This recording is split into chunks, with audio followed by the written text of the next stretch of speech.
පොළොන්නරු පුරවරේ ඓතිහාසික පුදබිමක් දිඹුලාගල ආරණ්‍ය සේනාසනය. මෑතක දිඹුලාගල ආරණ්‍ය සේනාසනයෙන් හමු වුණ සෙල්ලිපියක් ලංකාවේ විශාලම සෙල්ලිපිය. පිටපත් කළා මේකේ අර්ථය බැලුවම මේට වර්ෂර 2200කට එහා පැත්තේ රහතන් වහන්සේලා වැඩ හිටපු පිම්බිම. ඒත් එක්කම සර්වත්‍ර ධාතුන් වහන්සේලා තැන්පත් කළා දාගැබක් සිද්ධ වෙච්ච කාරණා ඒ සෙල්ලිපියේ සඳහන් වෙනවා.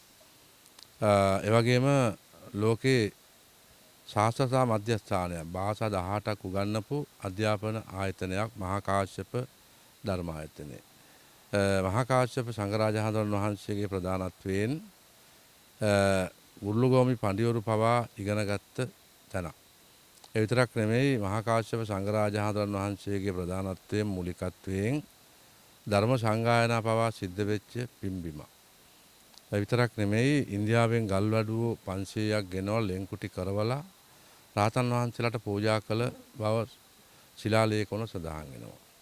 චීගිරි චිත්‍රවලට සමාන චිත්‍ර ලෙන් තියෙනවා.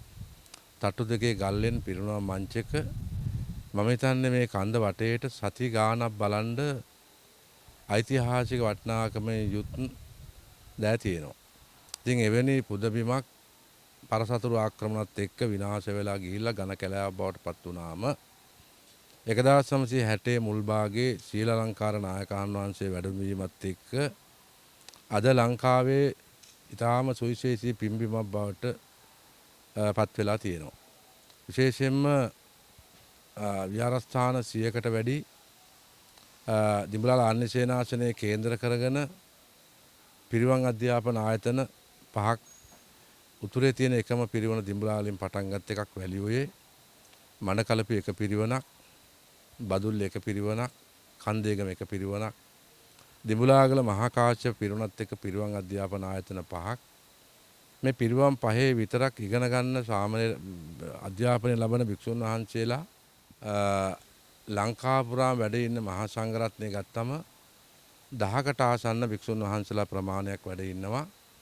ඉතින් මේ ශ්‍රී විභූතිය ඇති කරන්න කටයුතු කළේ මාතර කිතලගම ශ්‍රී ශීලලංකාර අප ගුරුදේවෝත්තම නායක හඳුරන් වහන්සේ. උන්වහන්සේ අපවත් වෙලත් මේ පොසොන් පෝය වෙනකොට වර්ෂ 30 ඉවරයි. ඉතින් උන්වහන්සේ අපවත් වුණාට උන්වහන්සේගේ ශාසනික ජාතික ක්‍රියාදාමය අදත් මේ මහ පොළවේ බොහොම සක්‍රියව ක්‍රියාත්මක වෙනවා. මොකද උන්වහන්සේ වෙනුවෙන් මෙවර පොසොන් මහා පින්කම නිමිති කරගෙන උනාර්ස්මල ධර්මදේශනාවක් එක්කම 100කට අධික මහා සංඝරත්නය නිසා දානමය පින්කම සිද්ධ වෙනවා.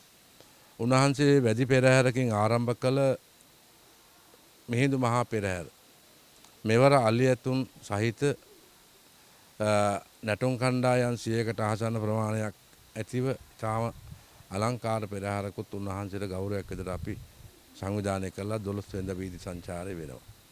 ඉතින් මේ කාරණා ටික තමයි සැකවින් මතක් කරන්න තියෙන්නේ.